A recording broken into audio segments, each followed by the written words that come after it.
चलिए आज एक ऐसे टॉपिक को समझते हैं जो लिटरली हमारे पैरों के नीचे है, यानी भारत की अलग अलग तरह की मिट्टियां। तो सबसे पहले एक बेसिक सा सवाल, जिस जमीन पे हम सब खड़े हैं उसके नीचे आखिर है क्या? क्या ये सिर्फ धूल मिट्टी है या उससे कहीं ज्यादा कुछ और? तो चलिए इसी बात को थोड़ा और खोदते हैं और सबसे पहले ये समझते हैं कि मिट्टी या सॉइल आखिर होती क्या है। देखिए, मिट्टी कोई एक चीज नहीं है। ये एक कह सकते हैं एक डायनामिक मिक्सचर है और इसकी पढ़ाई को पेडोलॉजी कहते हैं।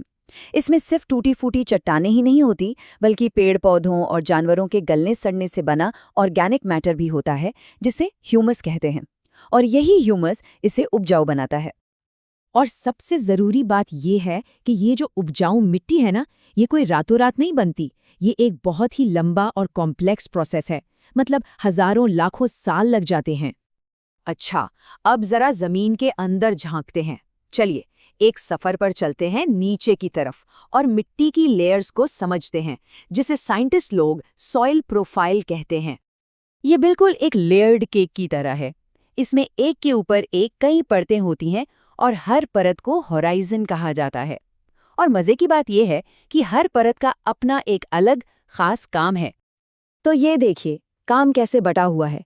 सबसे ऊपर है ओ होराइजन, यानी ऑर्गेनिक लेयर, जो ह्यूमस से बनी है।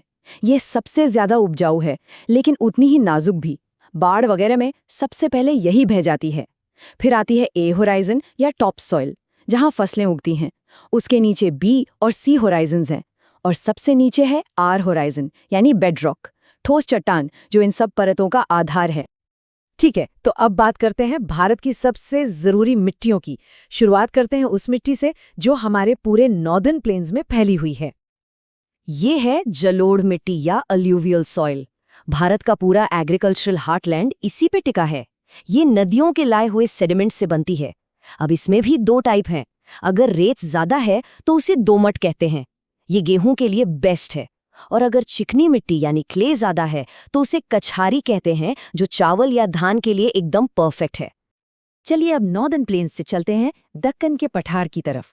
यहाँ हमें एक बिल्कुल अलग तरह की मिट्टी मिलती है जो बनी है पुराने ज्वालामुखियों से। ये है काली मिट्टी, जिसे रेगूर मिट्टी भी कहते हैं। इसकी सबसे बड़ी खासियत है पानी को पकड़कर रखने की इसकी जबरदस्त ताकत। जब ये सूखती है तो इसमें गहरी दरारें पड़ जाती हैं, लेकिन नीचे नमी बनी रहती है। इसका जो काला रंग है वो टाइटेनिफेरस मैग्नेटाइट की वजह से होता है।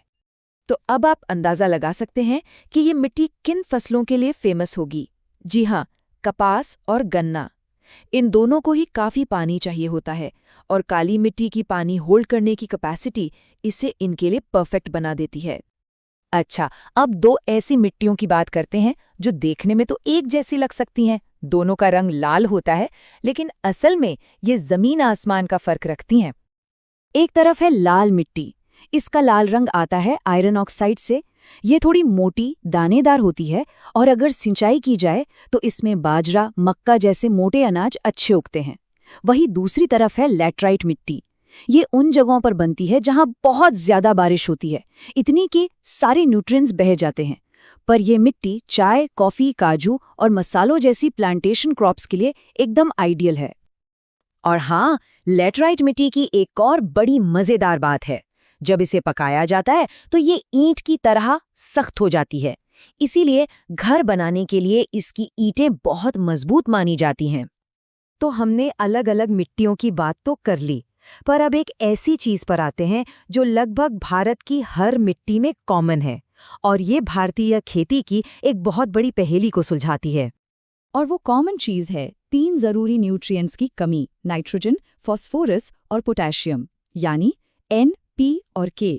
भारत की लगभग हर मिट्टी में इन तीनों की कमी पाई जाती है और यही वजह है कि हमारे यहाँ किसानों को यूरिया, DAP और पोटाश जैसे फर्टिलाइजर्स इस्तेमाल करने पड़ते हैं। अब देखिए, एक बड़े पौधे को बढ़ने के लिए इन न्यूट्रिएंट्स का एक खास रेशियो चाहिए होता है, 4:2:1। मतलब 4 हिस्से नाइट्रोजन, 2 हिस्से फास्फोरस और 1 हिस्सा पोटेशियम। नाइट्रोजन की जरूरत सबसे ज्यादा होती है। लेकिन कहानी में एक ट्विस्ट है। एक छोटे से पौधे को, मतलब एक सीडलिंग को, ये रेशो नहीं चाहिए। उसे चाहिए 1:2:1, यानी उसे शुरुआत में जड़ों को मजबूत करने के लिए फास्फोरस की ज्यादा जरूरत होती है। बिल्कुल वैसे ही जैसे एक छोटे बच्चे की डाइट एक बड़े इंसान से अलग होती है।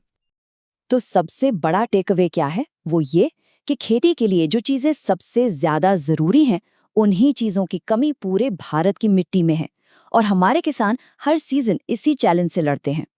ये सारी बातें हमें एक बहुत जरूरी सवाल पर लाकर खड़ा कर देती हैं।